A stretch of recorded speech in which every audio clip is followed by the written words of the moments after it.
Hello, everyone. Welcome to today's Admitted Student webinar hosted by Rockford University, your home away from home. My name is Julie Griffith. I'm the Associate Director of Global Affairs. I'd also like you to meet Maria Deemer, who is our Executive Director, and Daniel Nord, who is our Assistant Director. We are all here to serve you from application to graduation beyond, and we hope that Rockford University is a place where you will feel welcome and safe. We also have a guest speaker today. Her name is Stephanie Nissen. She's the director of the Howard Coleman Library, and you'll be hearing from her in a little while.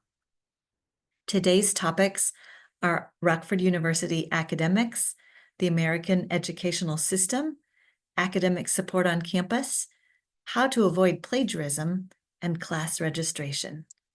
So first, let me talk a little bit about Rockford University academics. We have over 80 undergraduate majors and minors here. 20 of the undergraduate majors are STEM approved, which means if you stay after you graduate for an OPT practical training internship, you could stay for 3 years on your student visa and work at a job gaining practical experience. If you get a non-STEM major, you can stay for 1 year.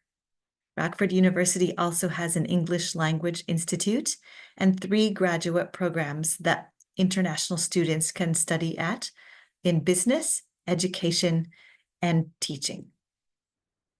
Now, the American educational system is a little bit different from other parts of the world, and that is one thing that makes it a sought-after place to come and get educated. So let me talk about 4 things that might make the American educational system a little bit different. First of all, American education teaches you to think critically. That means that you don't just get information in the classroom and learn information without practically applying it, but you use these skills that you have learned and figure out how you're going to use them in your future career. For example, in the master's program, you'll have one project where you might become the owner of a company, a fictitious company, for 2 months, and you have to make decisions, and you have to see how do those decisions affect that company's profits, and your profits may go up or down. And then in class, you'll talk about how the decisions you made affected the company. Another thing that is important in the US educational system is class participation. Now, when you ask a question in a US classroom, you're not questioning the professor's judgment. You're not questioning if he knows what he's talking about. Instead, you're showing that you're engaging with the material and that you're trying to connect new concept with things that you already know, which is how you learn. So when you ask thoughtful questions in class, professors know that you are engaged, that you are thinking, and that you are learning. So they like it when you ask questions, and they will expect that. Grading. Grading is based on projects, class participation, essays, tests, attendance, all of that. So it's very important that you understand your assignments and that you get help if you don't understand them and that you do all of them. It's not just based on tests. And then attendance. So you're expected to go to every class, and if you miss a class because you have an illness or something, you should go to the professor and say, what did I miss? How can I make up my work? Because going to class is how you keep current on the information that you're being taught and how to apply it.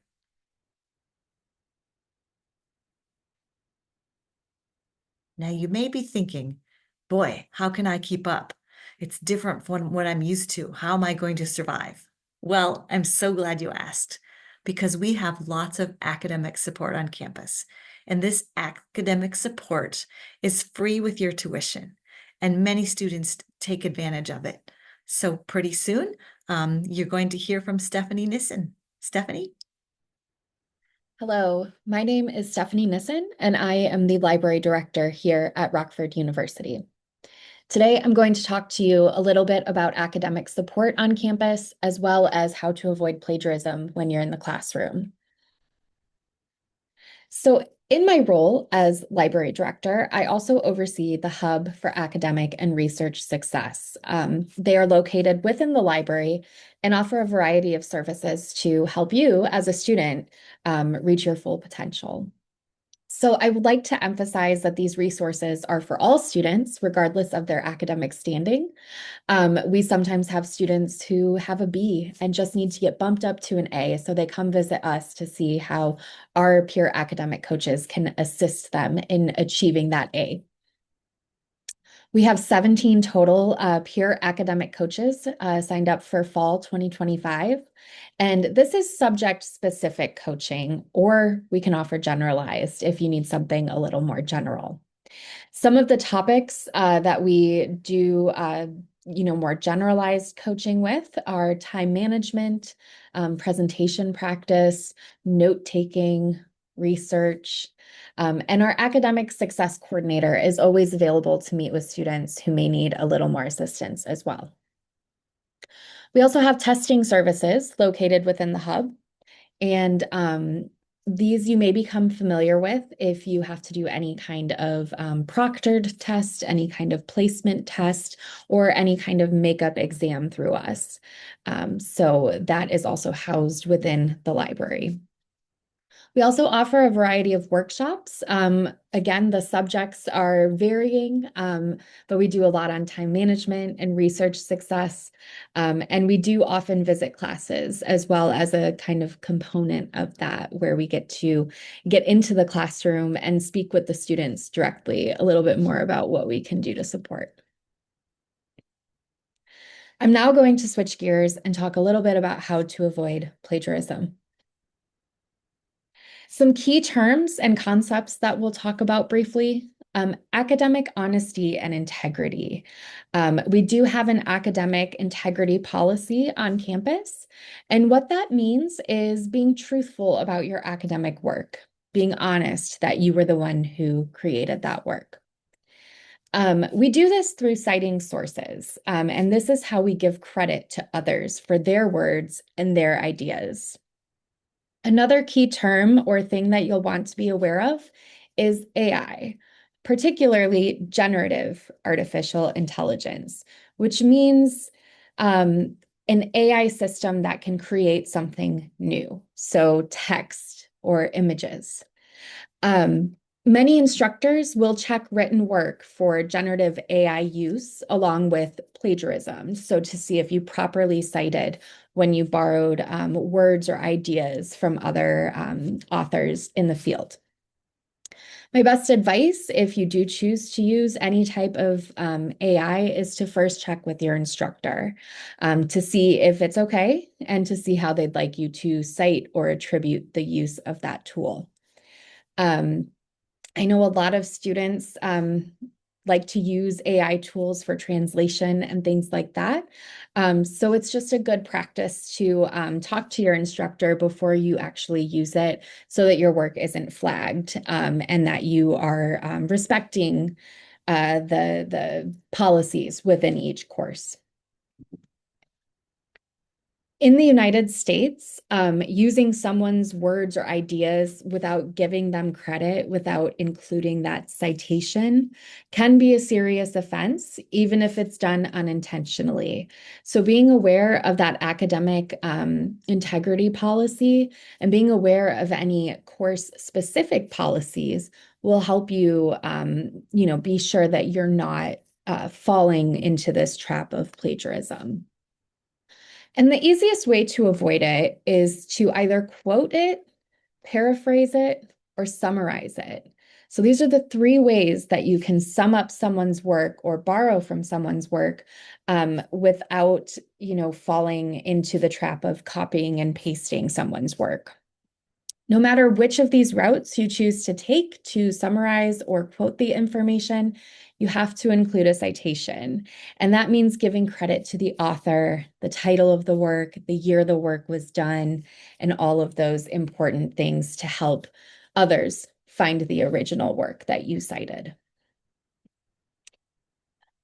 I will mention that no one is born knowing how to cite That's why we have the tools and the people here to help you, no matter which format you're going with, and no matter which way you choose to include a citation. Librarians are always ready and able to assist you with with creating these citations. We also have citation guides linked from the library's website. And we can also set you up with citation tools and teach you how to use tools that make it a little easier to pull all of the needed information for your works cited page. My best advice to you, though, is to remember that it's better to ask than to guess. So make sure you're talking to your instructors, make sure you're talking to librarians, and make sure you have a clear idea of what you hope to accomplish with your written work, rather than guessing and borrowing, quotes and information without properly citing. Thank you for that, Stephanie. Lastly, I would like to talk about class registration. So now you know about the American style of education and you're ready to get going and you're ready to choose your classes. So when should you choose your classes? Well, class registration has been ongoing since April 15th. Any student who has a visa can start choosing their classes. How do I do that? How do I get set up? What if I'm in another country? Glad you asked. Our class registrations happen on Zoom or on Teams, and we do virtual meetings. As soon as you have a visa, we will set you up with an academic advisor who is trained to help you pick the classes that you need to be successful in your program at Rockford University. So what you need to do is let me or someone else in the Office of Global Affairs know that you have a visa and you're ready to register for classes, and we will make sure that you are sent a link where you can choose a time to meet with your advisor. You might be wondering, why do I need to do this now? Why can't I just wait till I get there to choose my classes? Again, good question. One reason is because some popular classes get full. In some classes, there may be 20 seats, for example, and 20 students want that class. So the sooner you register, the better your selection will be. Another reason is because we want you to arrive to campus prepared to meet your professors and prepared to engage with student life. It's a little bit easier if you've got your classes selected and don't have to do that at the last minute. And lastly, we want you to have a schedule when you go through the border. When you get off the plane and you meet the customs official, you can be very certain to be able to share with him, hey, I'm enrolled in classes and I'm going to Rockford University, leaving him no doubt that you are here for a good and genuine purpose. So we're so glad you attended today's webinar. The next webinar will be Thursday, June 12th at 8 a.m. Central Daylight Time. And we will be talking about Community Friends, how you can join this great program that gives you support from wonderful people in the community that love international students. We'll talk about orientation. When will it be? What will you learn? What do you need to bring? We'll talk about airport pickup, that wonderful day when we come to the airport with our big purple signs that say Rockford University, welcome, and we take you to campus. And then what to bring. You only have a couple suitcases, right? So what are you going to bring and what do you not need to bring? So come back next time on Thursday, June 12th, as we have our next student webinar. And again, we hope that you feel very welcome at Rockford University. We care about you and we look forward to meeting to you. Have a great day or night.